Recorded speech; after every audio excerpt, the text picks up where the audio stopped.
All right, well, welcome back. My name's Mark Seymour with that DPIRD down in Esperance. We've got sort of the agronomy and genetics session now. I'm filling in for Ben Biddulph, who's a very important man now. He's the chief scientist, so I'm filling in for him, so I think I'm the deputy chief today. And first up, we're going to have the wheat people. So I've got Dion and Jeremy Curry speaking. And what we're going to do is, at the end of their session, we'll accept some questions from the floor, but still keep putting it through Slido. And at the end of the whole session, we'll have the Slido session. So I encourage you, if you've really got a question that you want answered, put your hand up earlier in the day. Thanks. All right, hand over to Dion.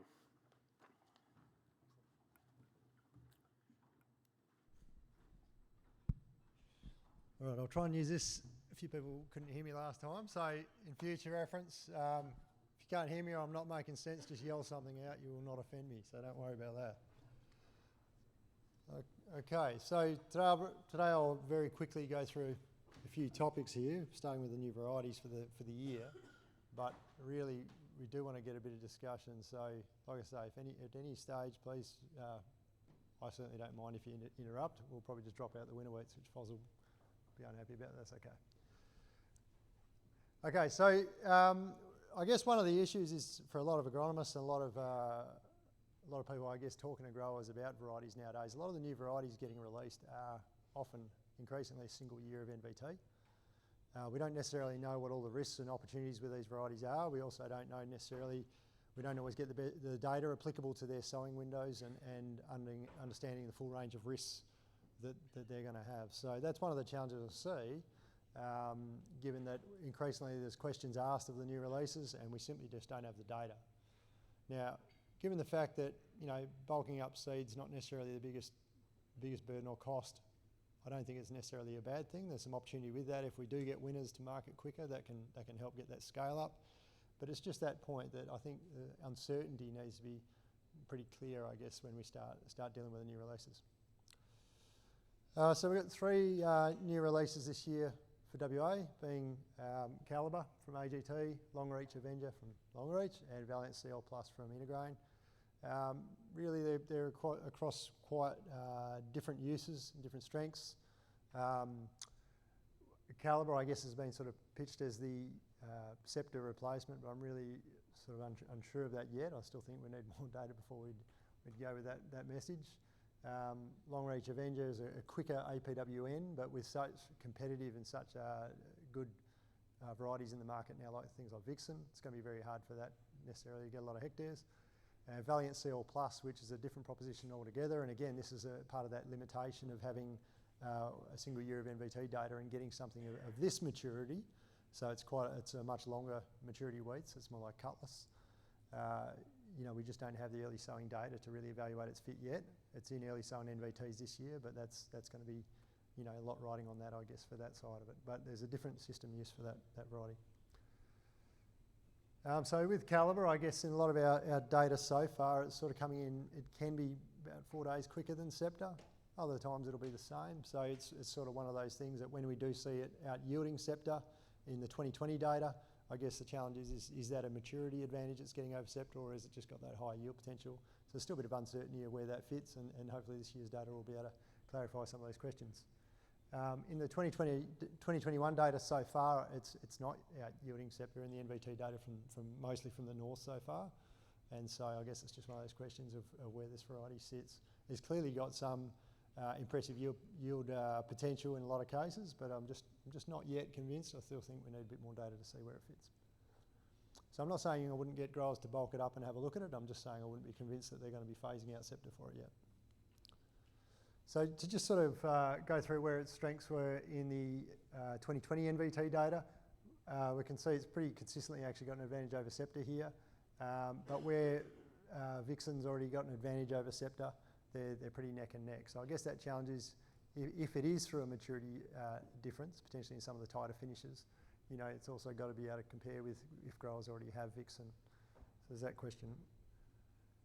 And as I say, in the 2021 data so far, only got 11 sites in, and this is single site data, but we can see it's coming in about 5% behind Scepter and Vixen. So it's just one of those challenges when we do get the single year of data that's very positive.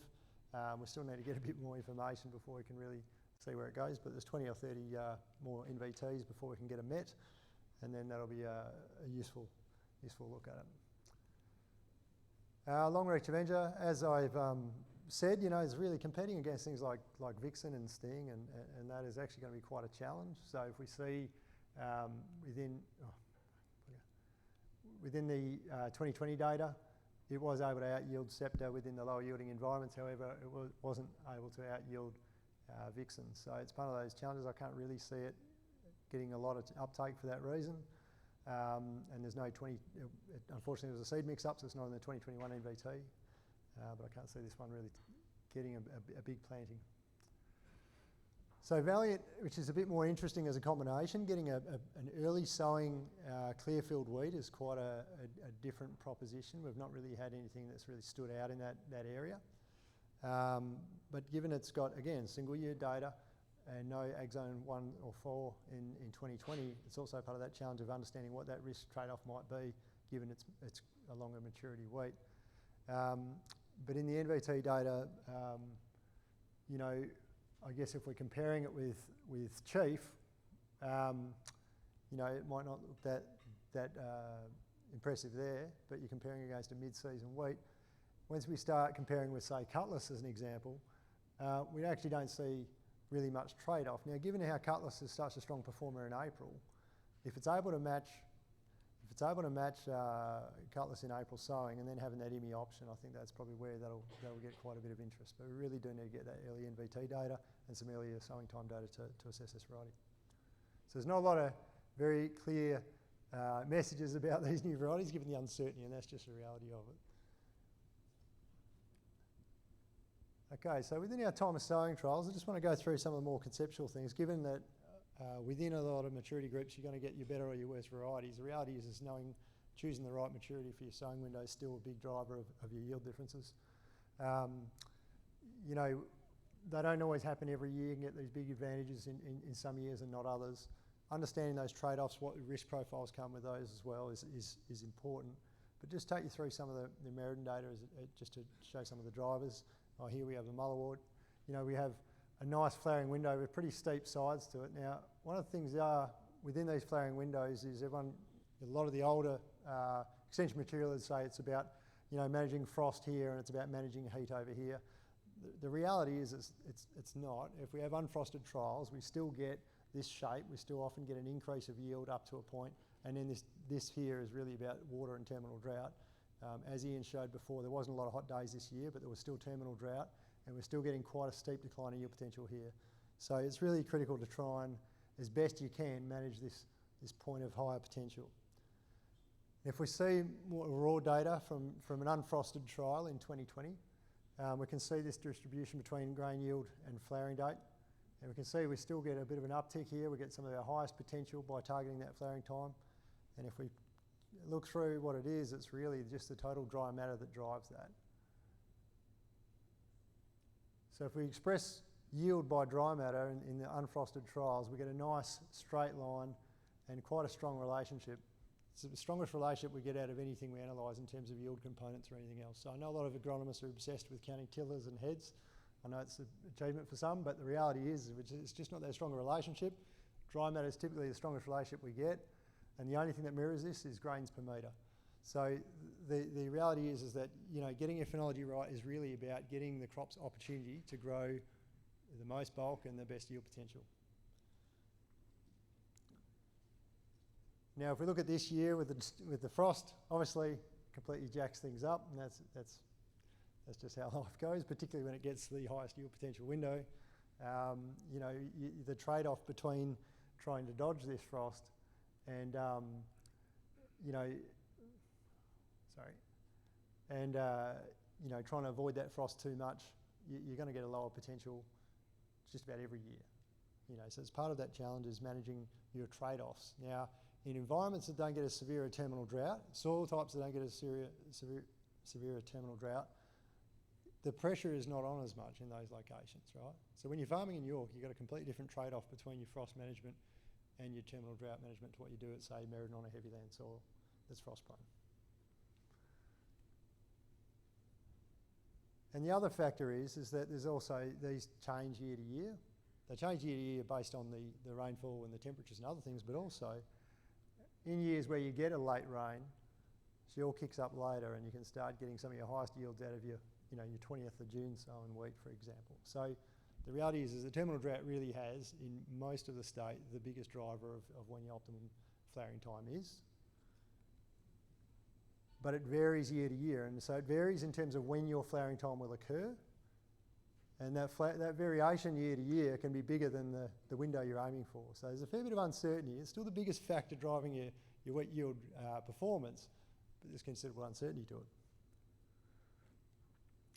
And across the state, of course, it varies a hell of a lot from the nice warm temperatures in the north as we go further south. But when we get to the sowing times, the reality is we do get a convergence across the state where often the recommended sowing time for the varieties actually ends up pretty consistent across all of these environments. So, with the whole genotype by environment by management, which is a long-term discussion for usually generally everything that we didn't measure, the reality is one of the big things is whether you're in the Geraldton Port Zone or Albany Port Zone, often your sowing time recommendations end up quite similarly because the season length from the sowing time still ends up getting around those optimum times. Now, Jez, do you want to come up? So what I'll do now is also, in terms of this whole flowering window, Jeremy's going to present some of his work, which also puts another aspect in terms of your sowing time choice and your flowering management. Also looks at what the impacts are on your grain quality.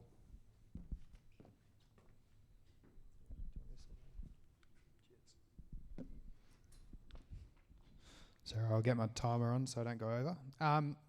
Yeah, thanks, Dion. So I'm Jeremy Curry from Esperance. I've worked for DPIRD since 2015, and I'm just going to talk briefly on some of our data we found around falling number and pre-harvest sprouting over that time. In terms of falling number, most people will be aware it's an indicative measure of alpha amylase in the grain. Alpha amylase being an enzyme that breaks down starch into sugars. And the whole reason behind that is that it's alpha amylase is negatively attributed with baking quality. Although you want to add some potentially to improve the quality, it's really about having the control, and so excessive levels in our grain is seen as negative and results in downgrades, as you're no doubt aware. Now, what actually leads to increased alpha amylase in our grain can be a number of things.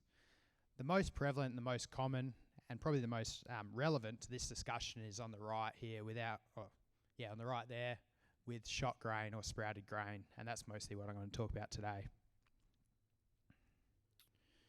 Alright, so for pre-harvest sprouting to occur, it requires a couple of things. It requires your grain to actually be able to germinate, is the first part, and secondly, rainfall. But I've got the question there, how much? Because how much rainfall it actually requires to get that grain wet and to get that grain to sprout can really vary, and I'll talk through that as well.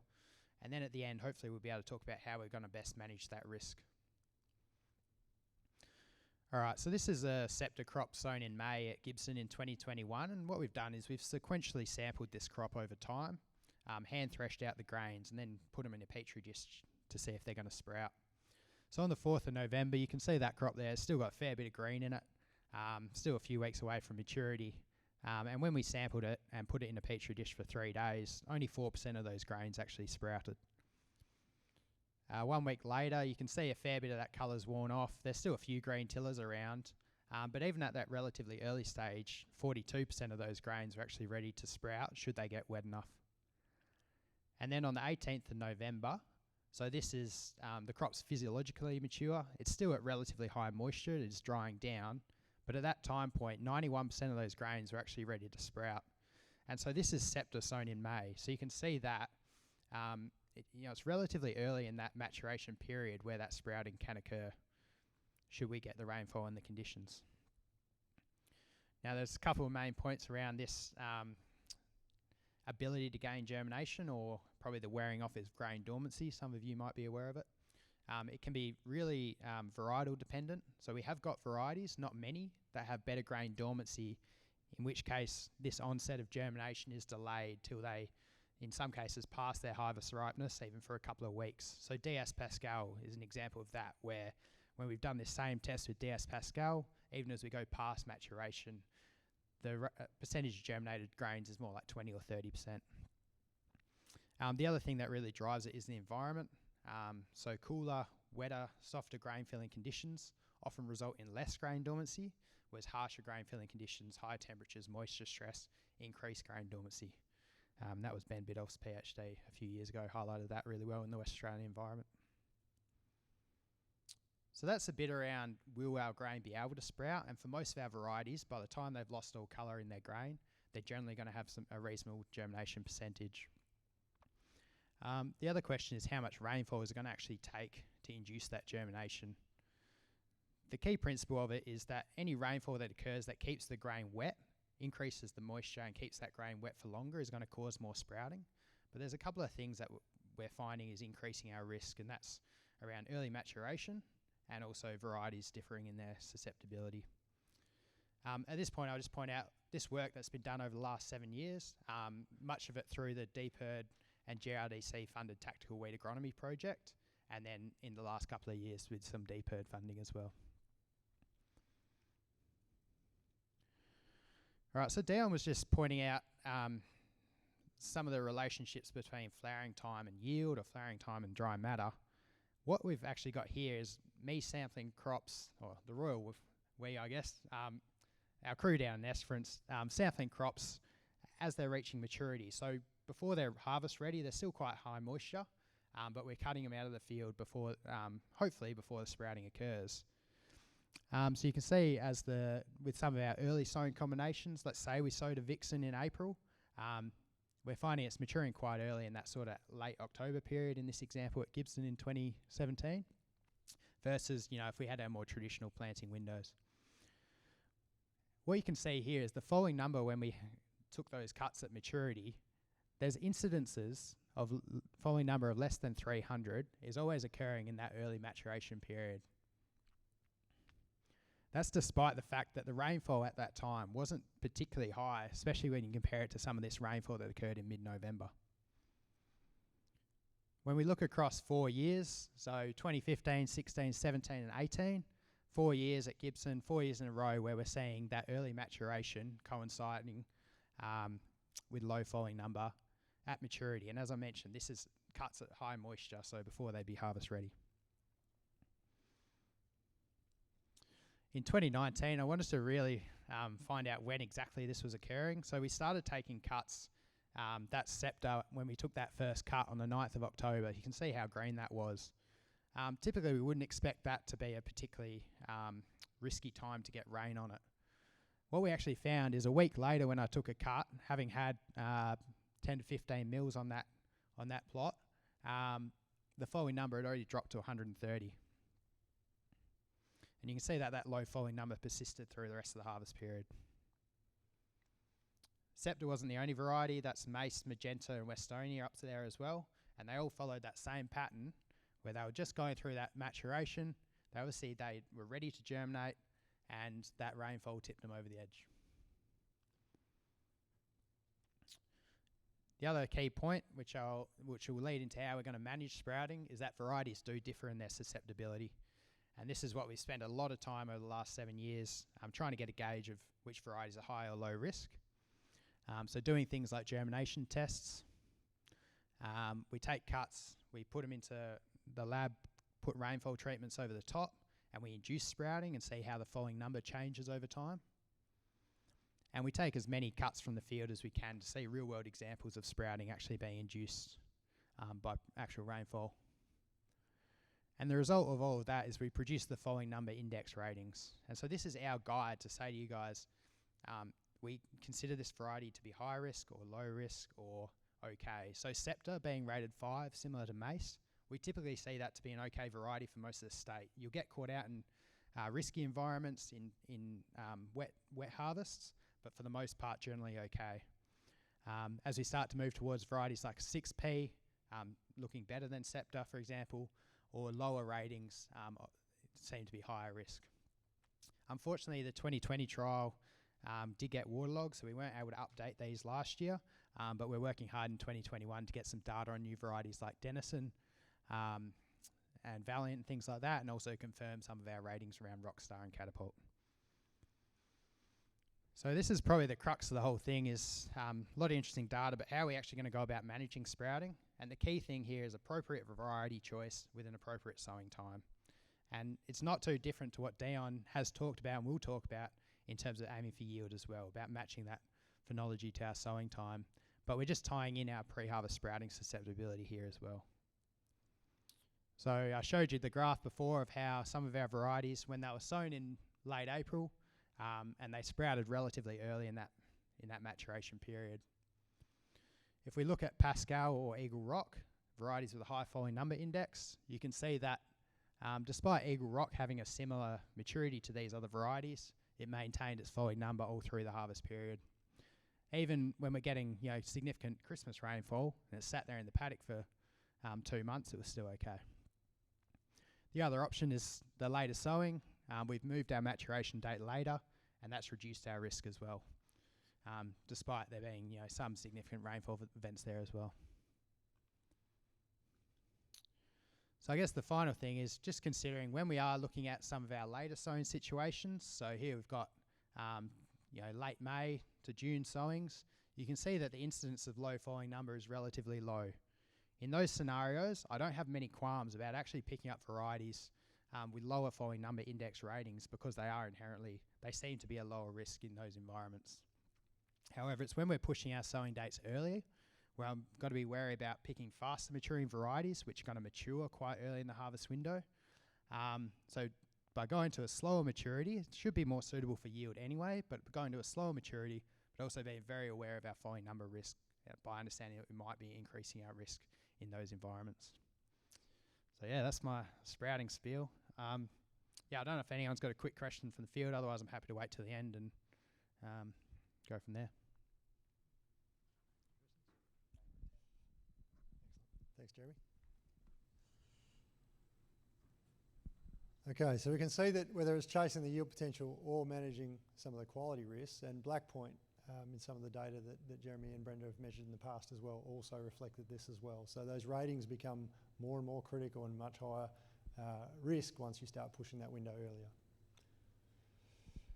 So in terms of other risks, one of the things which has caught a lot of interest in recent years is deep sowing. Now, one of the challenges I see is that there's, really the long coleoptile wheat is the wild type. It is the original trait, and the semi-dwarfs are the short coleoptile. They're a relative newcomer in terms of wheat cultivation. And if we have a look at some of Mike Perry's work from the past, even when they had a long coleoptile wheat in Gutha, even when field establishment was often still unaffected, you can start getting a yield decline once you start pushing things deeper, right? And so Mike was pretty clear about his messages about growers avoiding going any deeper than 50 mils and things like that for seed depth, even when they were using long coleoptile wheats. So I think it's important to sort of try and pull this apart, because obviously we're now talking about alternative dwarfing genes and other things potentially coming in the future, but to ignore some of the risks of deep sowing is a concern, given that you can start losing significant yield. So I'll just go through some of the data here. And so we put in a few trials this year and used Halbert as the long coleoptile control here. And this trial starting up at Mullawar was easily the best trial, which is already an indication of the fact that the soil types, some of our other trials, say at Meriden, for example, on the heavy land, really struggled. You start getting much more physical resistance to that seedling emerging, it starts getting much more challenging to get good data. And some of those trials end up, there's a lot of deep sowing trials over the years that have been abandoned because they just end up pretty rubbish, to be honest. So it's part of that risk that needs to be managed. But what we have here is DS Pascal, which is quite, it's amongst the shortest of coleoptile lengths within the commercial wheats. That was the only one that really had a notable decline in field establishment. And we can see a very significant yield reduction. But we also see a significant yield reduction, surprisingly, in Yidpi, which actually is relatively long coleoptile within semi-dwarf wheats. And again, didn't really have any impact clearly in the field establishment, given even we're pushing down to 100 mils. We can also see that, Scepter, which is generally considered a short coleoptile weed as well, actually even got a slight improvement in yield as it went deeper. And so this data set's pretty useful to me because it's actually showing some of the other interactions that occur, and it's one of those challenges you have with agronomy that often you can change so many other factors with the crop. But what we're seeing here is actually a very significant change in phenology as we've pushed the crop deeper. So this was in the kindest possible soil for deep sowing, being this nice pin down sand where everything came out quite satisfactorily considering how deep it was going. But we had anywhere beyond 2 weeks in delayed flowering out of pushing some of these plants deeper. And so, that may be one of those factors that's in Mike's data and other artefacts with deep sowing. It's never really discussed all that much about the impact of deep sowing on phenology. But, in previous work I've done on plant density responses with phenology as well, a lot of these factors also tend to be more severe with early sowing, and they tend to converge a bit. You get smaller differences as you're sowing later. So the data from Katanning by Brenda, we can see our Scepter's getting a huge reduction in establishment as we're going down to those greatest depths. If we look at our sort of longer coleoptile semi-dwarf wheats, they're still getting a really significant reduction in plant establishment at that space. And our long coleoptile wheat in Scepter, we're still going from around about 170 plants per metre down to 100. So even with your long coleoptile wheats, you will generally still get a proportional, a significant reduction in establishment as you go to those depths. You can increase your seed rate to make up for that, but it's also trying to understand what other interactions are taking place that may impact the yield. So if we see down that site there, we really had less than a week. This was sown later than the Mullawar trial by comparison, but we are seeing only about a week, up to a week variation in phenology. So it was less significant, but it's this whole point that, understanding all the other implications around these different management and what they're actually doing to the crop and the yield performance will be important for interpretation. So, within deep sowing, I do think that, we need to have a look at this a bit more with the phenology, but also, the question needs to be then is if we're pushing early, can this actually be an advantage? That's some of the consideration. We can look at those 25th of May sowing times, we'll see a significant reduction in yield. If we're talking about 3rd, 4th week of April, we may be able to get a benefit out of that, similar to what was maybe there in Mullawar. But really, the seeder setup and changing soil conditions is absolutely critical to getting a decent crop out of a deep sown wheat crop. And so there's a lot of risk there. And, really, I think there's still more variation in a lot of your seeder setup than there is in the genetics within main season wheats. And the potential coleoptile lengths versus a realised are also quite disparate at times. Now, we know the temperature is going to have a big effect, but there's also, the reality is, and a lot of the studies have been done in the past, the seed source was often more significant than the differences between varieties. So there's still some uncertainties around that. Once we get to the really, really long coleoptile alternative dwarfs or halberd or whatever, they're consistently amongst the best. But with anything like a Yitpi or a Magenta sort of length, seed source becomes actually very significant in influence. So in terms of that deep sowing, really I think you don't really want to go deep unless it's really warranted. And then you want to look at, really targeting those safer soil types. Because the physical restriction of that seedling coming out is going to make a bigger difference than coleoptile length, to be honest. And setting up that seeder and getting people to change their seeder setup, if they're going to start going deep, they've really got to pay attention to things like their press wheels and all that. Because if it's okay to say you've got a 80 mil coleoptile, you put it under 50 mils of soil and then you pack it hard, it's not going to come through. It's as simple as that. So getting people to appreciate all the other risks and all the requirements of de-risking that situation is important. And I guess what is good seed for coleoptile length and all that is also the other part of a few unknowns yet. So I guess I'll just quickly run through a few things with winters, since there was a big uptake of winters this year. And really, I guess one of the things that's very good about winter wheat is their cold requirement before they'll progress in their phenology. Means they get this nice and relatively stable flowering time, no matter how early. You can push them earlier and earlier, and you push them into March even, and they really are quite predictable in their phenology. You're just not going to get that out of wheats that don't have that to hold back the thermal time response. And so that's a really useful thing for stabilising that phenology, but the challenge we have is also where we can get still significant, yield gaps between them and some of the spring wheats that are set up in mid-April or later. In terms of our sowing time responses, we can see here at Merredin, in 1 year we get a relatively predictable response with longsword, and then if we look at the next season we get a bit of crashing and burning. And part of that problem is that because winter wheats end up with a long vegetative phase and then a short stem elongation, some stresses that can come into that really rapid growth where the crop's setting up a lot of potential. The challenge is sometimes that can set that crop back. Now, if there's only a paddock or so in winter wheat, it's just a luck of the draw kind of thing. I think most people manage that well, but it's just part of that whole risk of having so much crop with such a tight phenology if you're using one winter variety. And the other problem is a lot of the winters are just simply too late with the flowering window anyway, and so they're not really as suitable for West Australia. But I will say that even some of these wheats can perform quite well if you start getting into those areas that get the nice long wet springs, and they can still achieve quite impressive biomass. We'll say that Illabo, if we push it to the front end of its seeding window, we can get it into those windows, and although it's probably for a lot of areas of WA, I think it's still a bit long, we can still push it into that sort of March and that start of April kind of thing, and it can still line up and get a reasonable chance at yield.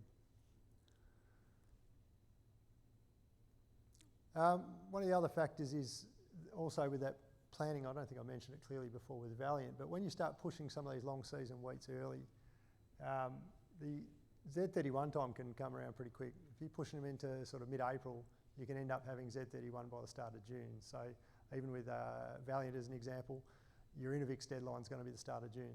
So when we start pushing these different types of wheats in that bit earlier, all those other planning is going to have to change a bit. You're probably going to have to be jumping off the seeder onto the sprayer. But within getting this long vegetative phase, obviously the priority for winters has generally been about the grazing. But I do think there's probably more option in the future to try and exploit that long vegetative phase for chemical.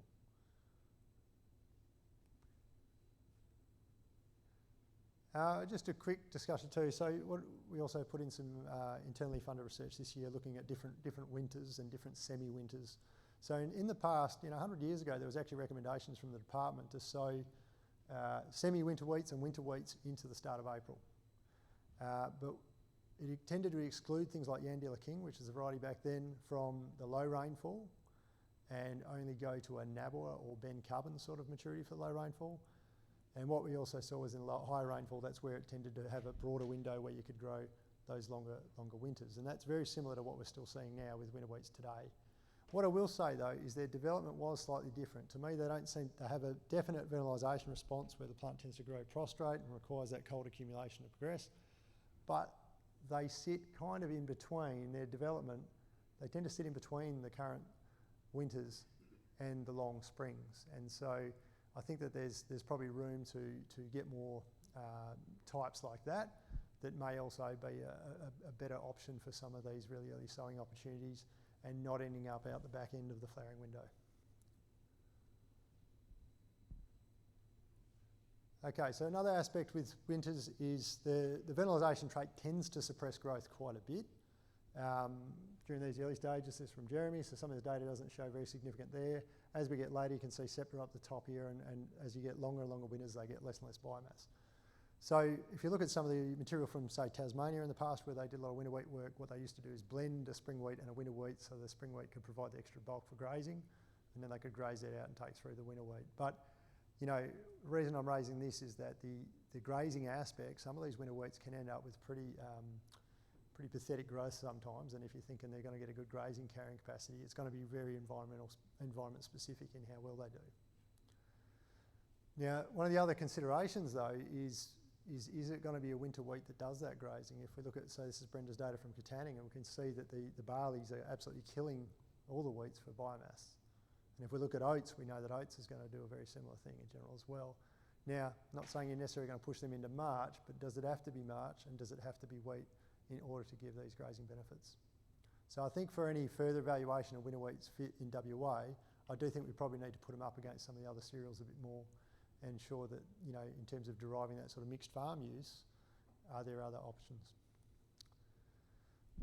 Just a quick thing about density and nitrogen timing. The reality is a lot of these things tend to actually not be particularly responsive in these, given the fact that a lot of their yields develop later in the season. You end up with a pretty sort of stable response between some of your timing impacts on the crop, or the density is in this case. So within all these trials, we really didn't end up with a significant difference between the different densities used. So if you're going grain only, you probably can lighten off those densities. If you want to graze, you probably want to get that extra bit of plant density to try and improve that crop biomass and also the grazing potential of it. So it becomes more of a choice of what you're using the crop for. Similarly with nitrogen timing, so within the nitrogen timing trial with Cutlass and Longsword, Scepter, basically the type of crop didn't really matter when it came to the nitrogen timing.